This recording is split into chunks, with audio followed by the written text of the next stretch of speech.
Hey, Northpark, we have a great opportunity coming up for you to read through the Bible with us in 2025.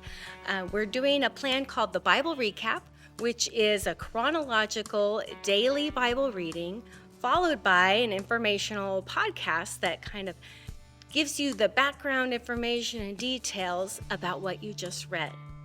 I chose to do where they narrate it and I can read along at the same time. I put on my headphones, which helps me to focus.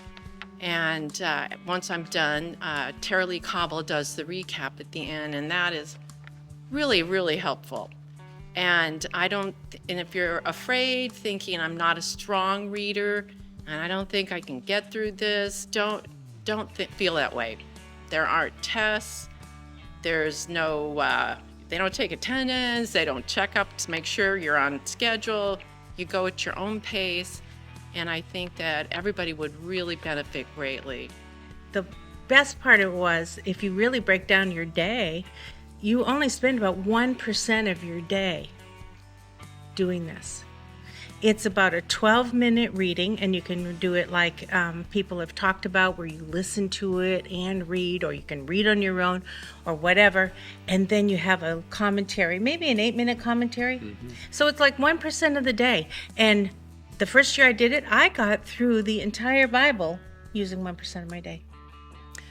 For me, the Bible Recap has been an amazing way to get an overall view of the whole unified story of the Bible and to really understand some of the cultural context and some of the things that maybe I wouldn't have even thought of before. So, we hear from the pulpit a lot that the Bible is like our roadmap. It's the book that has all the answers for living.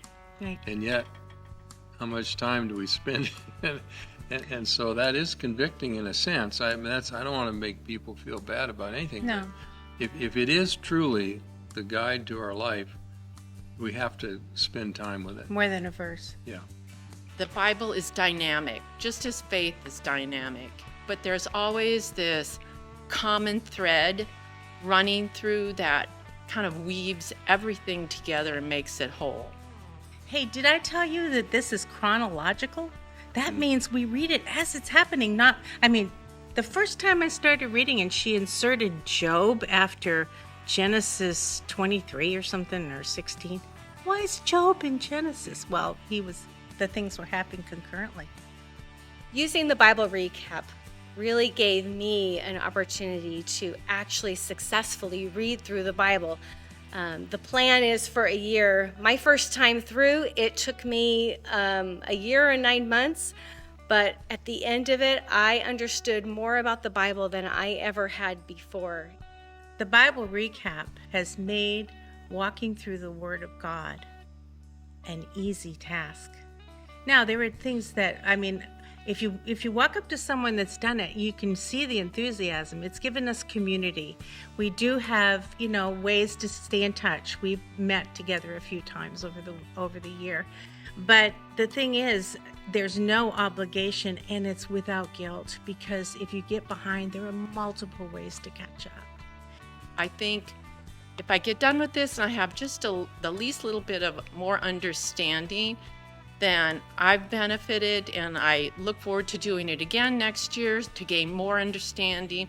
I think that all of us should just keep trying. It's important to keep trying to understand the Word. I know so many people want to better learn and understand the Bible, and we think that this is a great tool and a great opportunity for you to be able to do that. So we hope you'll join us as we go through the Bible Recap starting in January 2025.